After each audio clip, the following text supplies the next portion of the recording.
여러분, 올 여름 많이 더우셨죠? 날씨가 덥다라고 말할 때 사람들은 찜통 같은 날씨다, 그리고 아주 가마솥 같다, 이렇게 표현을 합니다. 근데 우리 포항은 제철소가 있으니까 용광로 같다. 어떻게 제가 너무 나갔습니까? 오늘 왜 제가 이렇게 말씀하는 거 하니, 오늘 이 엘리야가 하나님 말씀을 따라 인도받은 장소가 사르밧입니다. 사르밧이라고 하는 뜻은 재련사의 용광로라고 하는 것입니다. 왜 하나님은 사랑하는 자신의 사람을 이렇게 그 용광로같이 근심 많고 고통 있고 뜨거운 곳에 그렇게 인도하셨을까 하는 것입니다. 여러분, 오늘 본문은 우리가 많이 들어왔던 본문입니다. 아마 이 본문을 이렇게 많은 분들이 이야기를 해요. 사르밧 가부에 대한 내용을 여러분이 잘 알고 계실 것입니다. 보통 어떤 내용이죠? 사르밧 가부는 남편이 없고 오직 독생자 아들 하나를 데리고 살았습니다. 그런데 가뭄이 와서 이제 먹을 것도 없이 마지막 있는 밀가루 한 줌, 그리고 기름, 그것 이렇게 동네에 나가서 이제 나무를 주워다가 그것 해먹고 죽으려고 하는 사람이 사르밧 가부였는데, 그런데 하나님의 사람 엘리야가 이렇게 등장을 하고서 야, 너 먹을 것 나에게 달라. 자기가 먹을 것을 하나님의 사람을 대접해 순종했더니 가뭄이 끝나기 전까지도 늘 언제나 그의 밀가루와 통과 그리고 기름은 떨어지지 아니하는 축복을 받았다. 이런 이야기를, 이런 말씀을 우리가 많이 들어왔습니다. 그런데 오늘 저는 여러분에게 그 말씀을 드리려고 하는 것이 아니라 이 본문을 조금 더 비틀어서 생각해 보면은 사르밧 가부에 대한 초점이 아니라 바로 하나님께서 인도했던, 왜 하나님은 하나님의 사람을 사르밧과 같은 그 용광로로 인도했을까에 대한 이야기를 제가 여러분에게 말씀을 전하려고 합니다. 여러분, 이 엘리야는 분명히 박수받고 영웅과 같은 사람입니다. 이 엘리야는 지난날 여러분 절대 권력자인 아합 앞에 서서 하나님 말씀을 전했지요. 이 나라는 가뭄이 있을 것이다. 말하기 전에 가뭄은 끝이 나지 아니할 것이다. 지금 이 나라는 어떤 나라입니까? 하나님의 백성임에도 불구하고 그곳에 정착하여 북이스라엘이 그 풍요의 신이라고 말하는 농사의 신이라고 하는 바알을 섬기는 그런 아방의 정책으로 인하여 모든 사람들은 우리가 잘 사는 것은 바알 신 때문이라고 이렇게 생각을 했습니다. 하나님은 하나님의 백성이 그렇게 살아가는 모습이 안타까워 그 엘리야를 선택하여 왕궁에 세우셔서 이제부터 가뭄이 있을 것이라고 전하겠습니다. 그런데 누가 그 하나님 말씀 듣고 그 절대 권력자 앞에 설 자가 어디 있겠습니까, 여러분? 그런데 그는 이와 같이 하나님 말씀을 전하였습니다. 자, 모든 사람들이 예전에 섬겨왔던 여호와 하나님, 지금 섬기는 바알신, 앞으로 우리는 바알신을 지금 섬기고 있는데 예전에 섬겼던 여호와 하나님께서 여기까지 인도하셨는데 과연 이제 하나님의 사람이 저렇게 말했는데 어떻게 되어질까에 대한 관심을 가지고 엘리야를 바라봅니다. 그런데 하나님께서 이 엘리야를 바라보면서 뭔가 이 모세와 같이 바로 앞에 세웠다면은 10가지의 재앙의 기적이라도 좀 펼쳐드려야 할 텐데 하나님은 이 엘리야를 철회시킵니다. 엘리야야, 너는 저 시딤 꼴짜기로 들어가라. 아니, 이게 웬일입니까? 그렇게 죽을 각오를 하고 죽으면 죽으리라 믿음의 정신을 가지고 그렇게 외쳤으면 하나님께서 이제는 역사하셔야 되는데 하나님께서 세웠던 그 사람을 시딤 꼴짜기로 이렇게 철회를 시켜버리고 꼭꼭 숨어라. 내가 말하기 전까지 나오지 말라. 그 마음속에는 이 시딤이라고 하는 장소가 단절이라는 장소였기 때문에 모든 사람과의 단절, 환경과의 단절 속에서 그는 고독한 삶을 살아야만 했던 것입니다. 여러분 어떻습니까? 우리들은 어떻습니까?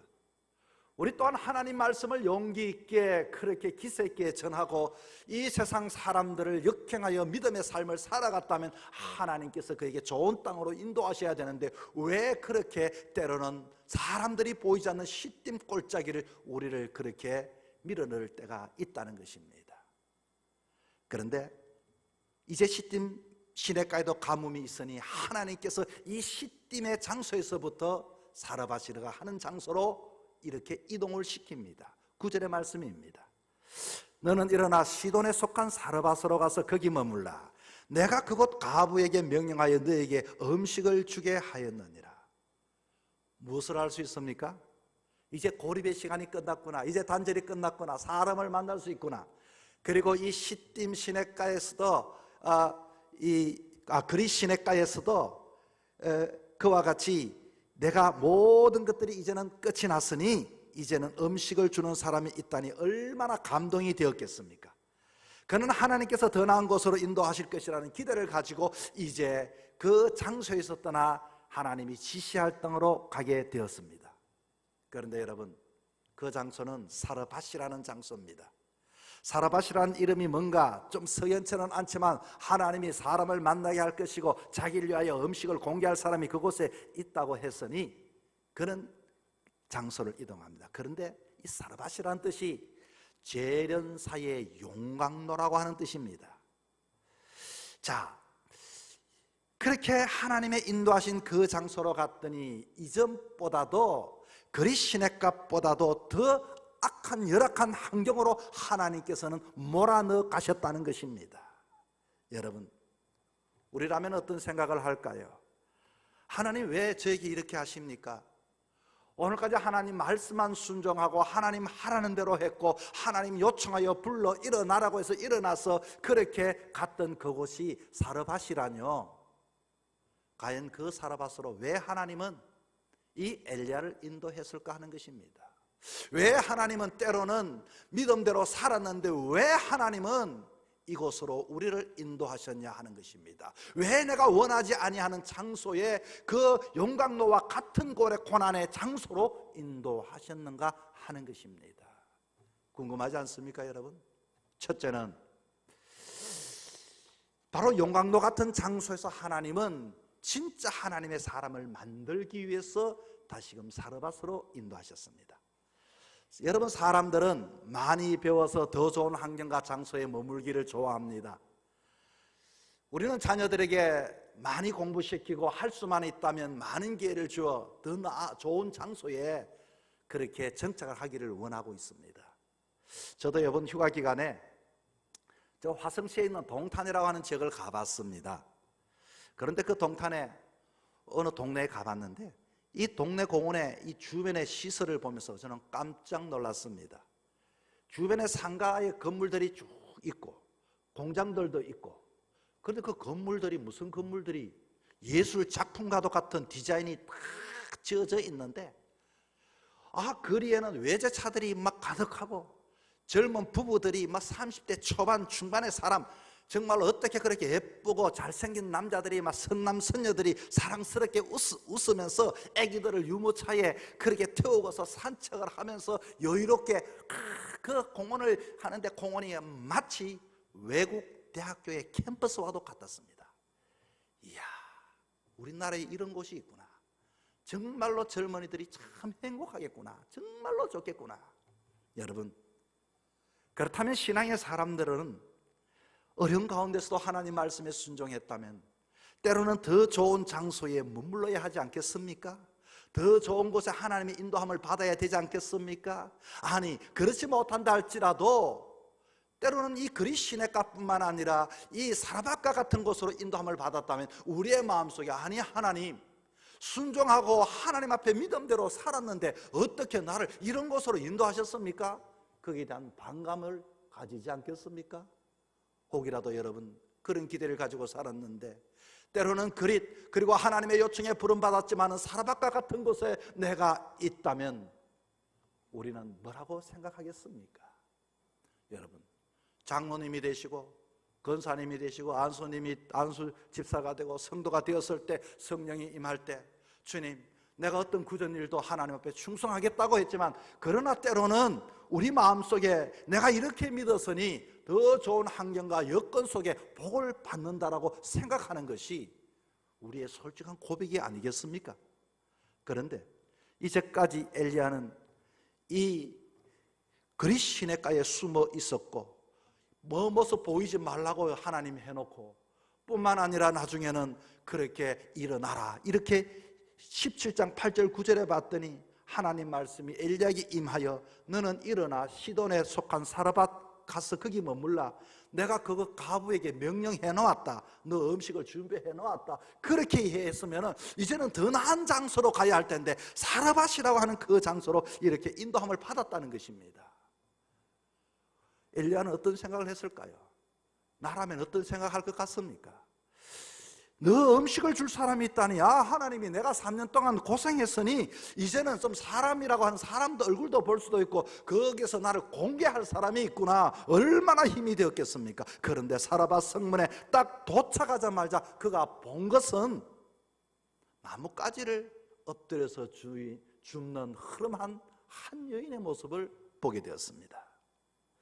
뭐하러 나뭇가지 주었는지 청소하기 위함도 아니고 행색을 볼 때는 너무너무 가난했습니다. 나중에 안 사실이지만 이 여인이 나뭇가지를 줍는 그 이유는 알고 봤더니 엘리야를 대접해서 음식을 만들어 주기 위해서도 아니요, 한 줌의 밀가루를 그리고 기름을 가지고 그 불을 떼어서 그것 먹고 한 끼라도 잘 먹고 이제는 내가 그냥 죽기를 기다리는 그런 여인을 만났던 것입니다. 여러분, 하나님께서는 이스라엘 백성들에게 인도한 가나안 땅은 어떤 땅입니까? 성경에 봤더니 젖과 꿀이 흐르는 땅이라고 말을 했어요. 그런데 실제적으로 이스라엘 사람들이 가나안 땅에 들어갔을 때는 젖과 꿀이 흐르는 땅이 아니었습니다. 그곳에는 이방인들이 있어서 이방인들을 물리쳐야 했고 땀을 흘리고 수고하고 정복하고 그렇게 해서 그 땅을 그렇게 젖과 꿀이 흐르는 땅으로 만들었던 것입니다. 여러분, 창세기 2장 6절에 봤더니 뭐라고 하는 거 하니, 하나님께서 천지를 창조하셨는데 하늘과 땅을 만드셨는데 그 덜에는 초목도 없고 채소도 없고 아무것도 없었다고 했어요. 그리고서 또 밑에 내려가 봤더니 뭐라고 있는 거 하니 6절에 봤더니 안개만 땅에 올라와 온 지면을 적셨더라. 그냥 성령께서만 준비하고 있다 그 말입니다. 이 장면을 보면서 왜 하나님은 때로는 믿음의 사람들에게 더 나은 장소가 아니라 그 용광로와 같은 근심이 있고 아픔이 있고 가뭄이 있고 가난한 황량한 그 장소로 인도해 주시는가 하는 것입니다. 여러분, 하나님은 이 성경을 전체를 보면서 알 수 있는 것은 우리가 사람들이 만들어 놓은 그 땅에 내가 그냥 들어가 사는 것이 아니라, 여러분은 하나님의 사람이니 용광로 같은 그 가뭄의 환경 속에 여러분을 통하여 젖과 꿀이 흐르는 땅으로 만들기를 원하셨고, 채소를 심기를 원하셨고, 나무를 심기를 원하셨고, 여러분을 통하여 내가 이제부터 이 땅을 어떻게 만드는가 보라 하여 우리를 세우시는 줄 믿으시기 바랍니다. 두 번째는 용광로 같은 사람들을 통해 하나님은 재련시키십니다. 이 하나님의 재련 방법의 두 번째는 사람을 통해 나를 만듭니다. 여러분, 사람을 보지 마십시오. 처음 제가 이 신학교를 갔더니 교수님들이 하는 말이 있습니다. 여러분이 교회에 부임을 하게 되어지면 여러분 가장 먼저 활짝 웃고 친절한 사람, 처음에 친절한 사람은 나중에는 모두가 여러분을 비난한다, 그런 이야기를 많이 해요. 여러분, 예수 믿는 사람이 착할까요? 예수 믿는 사람들도 뭐 착하다, 선하다, 뭐 말씀 앞에 뭐 담대한 사람이다라고 생각하지만 실제적으로 여러분, 신앙인들에게 큰 시험은 바로 예수 믿는 사람은 누구에게 받는가? 예수 믿는 사람 때문에 받아요. 그거는 왜 그럴까요? 아무리 사랑하고 가까이 있다 보니 기대를 많이 하겠죠. 늘 이와 같이 밀칠 수 없어 가까이 하다 보니까 늘 상처를 받습니다. 사람을 바라보는 순간 주님의 손길을 놓쳐버립니다. 사람이라고 하는 그 영광로 속에서 우리는 신앙의 기적을 경험할 수가 없습니다. 저 사람은 나에게 힘이 되리라, 절대로 그렇지 않습니다. 저 사람은 내가 도와줘, 절대로 그렇지 않습니다. 하나님은 어떤 사람이든지 어떤 환경이든지 하나님이 역사하시는 것이지 사람이 역사하는 것이 아닌 것입니다.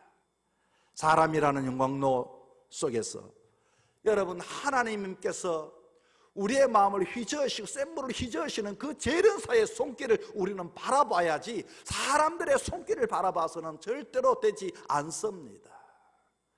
여러분, 영광로 같이 사람 때문에 시험을 받고 사람 때문에 힘들고 사람 때문에 아프면은 여러분이 정말로 그 고난을 통하여 그 불순물들이 제거되어져 정금같이 여러분이 하나님을 의지하고 놓을 수 있기를 축원합니다. 셋째는 이 용광로 같은 말씀을 통해서 기적이 일어납니다. 우리는 사람들에게 모두가 다 친절하기를 바랍니다. 여러분, 저나 여러분이 나한테 친절하게 말하는 사람 좋아하지 않습니까? 마땅히 가르쳐야 할 것은 가르치지 못하고 그냥 친절하게 말하고 그냥 눈치 보는 그것이 최고인 줄 압니다. 그러나 여러분의 자녀들에게는 그렇게 하지 아니하지요. 때로는 꾸지람을 합니다. 때로는 여러분의 자녀들에게 아니다라고 이렇게 말을 합니다. 오늘 본문 9절에 봤더니 너는 일어나 시돈에 속한 사르밧으로 가서 거기 머물라. 내가 그곳 가업에게 명령하여, 하나님이 가업에게 명령했다 그 말입니다. 너에게 음식을 주게 하였다 하였느니라. 하나님 말씀했습니다. 이미 하나님 준비하셨습니다. 그런데 하나님 말씀을 딱 듣고 왔는데 지금 이 엘리야 선지자가 이 여인 앞에 딱 서서 봤더니 내가 말할 형편이 아니다 그 말, 메시지를 전할 형편이 아니다 그 말인 것입니다. 그래서 아마 굉장히 소극적으로 작은 목소리로 먼저 밥 달라 소리는 못했고 10절에 봤더니 이렇게 말하네요. 청하건대 그래서 물을 조금 가져다가 내게 마시게 하라. 물은 아마 있지 않을까 싶어서 물 좀 마시게 하라. 물 정도만 이렇게 요청을 합니다. 이제는 용기를 내 말합니다. 그가 물을 가지러 갈 때에 그를 불러 잠깐 불러 이르되 청하건대 너 손에 떡 한 조각을 내게 가져오라. 하나님 말씀을 지금 전했습니다. 그랬더니 올 것이 왔습니다. 여인이 뭐라고 하는 거 아니? 12절에 봤더니 나는 떡이 없고 다만 통에 가죽 한 웅큼과 병에 기름 조금뿐이라. 내가 나뭇가지 둘을 주워다가 나와 내 아들 위해서 음식을 만들어 먹고 그 후에 죽으리라. 이야,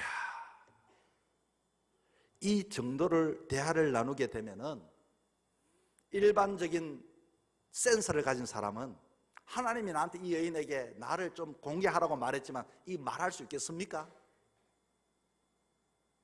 하나님 말씀과 그 인간의 말씀 상해 속에서 과연 우리는 어떤 말을 전해야 할까? 그래, 그렇지.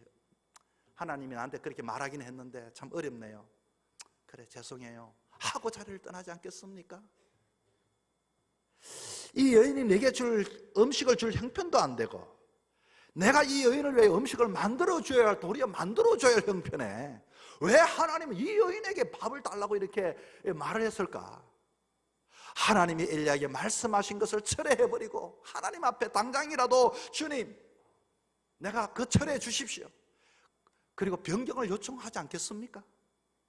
그런데 여기에 메신저의 딜레마가 여기에 빠진 것입니다. 여러분이 장로님이 되시고 권사님이 되시고 집사님이 되시고 성도가 되었다면 이 세상 속에 세상을 바라보고 환경을 바라보며 우리는 입에 발린 소리를 모두가 좋아합니다. 이웃 아이에게는 그렇게 칭찬할 수 있지만 정말로 내 아이라면 정말로 그 영혼을 사랑한다면 진리를 전해야 합니다. 바른 것을 전해야 합니다. 가르쳐야 하는 것입니다. 여기가 이것이 바로 용광로와 같다 그 말인 것입니다. 여러분, 음식 끝에 정 생기고 음식 끝에 마음 상한다는 말이 있잖아요. 이것은 신앙하고 관계가 없습니다. 지금 이 여인이 자기가 먹으려고 하는 건 나한테 먼저 가지고 오라고 했으니까 이 여인이 얼마나 정말로 그 사람이 하나님의 사람이라고 하지만은 어떻게 앞도 뒤도 모르고 이상한 거 모르는 그런 사람이 어디 있냐고 말하지 않겠습니까? 그러나 엘리야가 어떻게 합니까? 13절에 여러분 보시면 이렇게 말합니다. 두려워하지 말고 가서 너 말대로 하려니와 먼저 그것으로 나를 위하여 작은 떡 한 개를 만들어 내게로 가져오고 그 후에 너와 너 아들 위하여 만들라. 13절입니다. 저는 엘리야가 참 지혜롭게 말한 것 같아요. 뭐 그래 해라. 그러나 먼저 그렇게 하지만 너가 만들어 먹지만은 먼저 나한테 먼저 가. 그리고 나서 너 하는 대로 해라. 이렇게 말했다는 것입니다. 이 모습을 보면서 참 뻔뻔 그 자체지요. 어떻게 도와줘도 시원찮은 상황에 먼저 나를 위해서 떡 한 개를 가지고 오라고, 내게로 가져오라고, 이런 행태가 어디 있습니까? 무엇을 할 수 있죠, 여러분? 말씀은 사람들의 형편을 보고 전하는 게 말씀이 아닙니다. 모든 것들은 신학이라든지 목회는 상황 따라 껍데기는 바뀌지만 진리의 핵심은, 진리는 바뀌지 않습니다, 여러분. 전하라 하면 전하는 것입니다. 그 사라밧 용광로와 같은 그 대화 속에서 살벌한 지금 대화 아닙니까? 살벌한 그와 같은 대화 속의 메시지가 주거니 받거니 하지 않습니까? 얼마나 지금 불꽃이 튑니까? 열왕기상 17장 14절에 이스라엘의 하나님 여호와의 말씀이 나 여호와가 비를 지면에 내리는 날까지 그 통에 가루가 떨어지지 아니하고 그 병에 기름이 없어지지 아니하리라 하셨느니라. 자, 이 말씀 속에 여호와 하나님 여호와의 말씀이니 이것은 엘리야의 말이 아닙니다. 하나님도 그렇게 말씀한 것을 또 전하는 겁니다.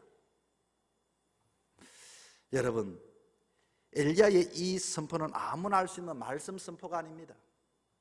어떠한 불구덩이에서도 하나님 말씀을 신뢰하고 전하는 자의 용기가 여기에 담겨져 있습니다.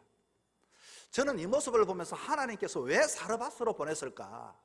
왜 하나님은 때로는 내가 원하는 장소가 아니라 내가 그렇게 하나님을 신뢰함에도 불구하고 원하지 않는 그 장소에 있을까를 생각할 때에 여러분, 다시금 엘리야를 보면서 우리는 예상할 수 있습니다.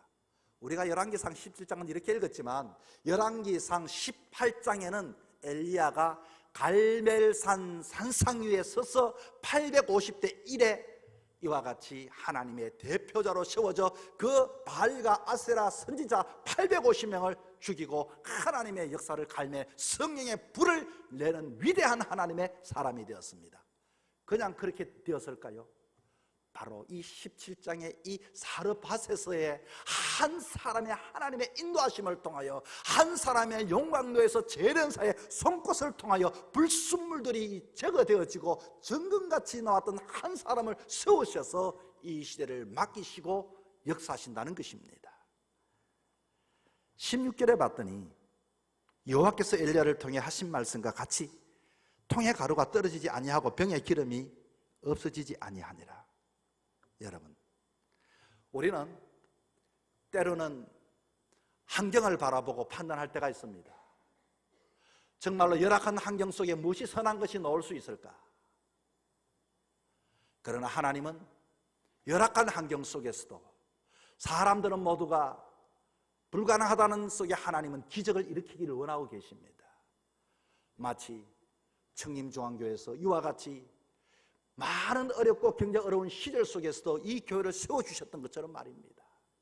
뿐만 아니라 하나님은 사람들을 통해서 그 사람이 문제가 아니라 하나님이 나를 연단하시고 재련하시고 훈련시킨다는 것을 알아야 하는 것입니다.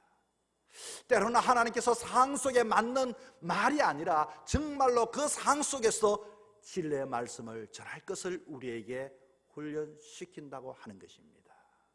사랑하는 성도 여러분, 지금 여러분은 사르밧과 같은 용광로와 같이 너무나도 고난스럽고 가뭄으로 힘들고 어렵고 사람을 봐도 소망이 없고 환경을 봐도 소망이 없고 대화 속에서도 아무 하나님의 임재를 느낄 수가 없다고 생각하지는 않습니까? 그러나 그 장소는 그 환경을 통해서, 그 상황을 통해서, 그 사람 통해서 역사하시는 하나님의 손길에 여러분 맡겨드릴 수 있기를 바랍니다. 그럴 때 여러분 모두가 어렵다 힘들다 거기에 좌절하지 마시고 실망하지 마시고 재련사의 손끝이 있다, 나를 만드신다, 정강같이 나를 뽑아 세우실 것이다, 하나님 앞에 쓰임받는 귀한 하나님의 자녀가 되기를 주 이름으로 부탁을 드립니다.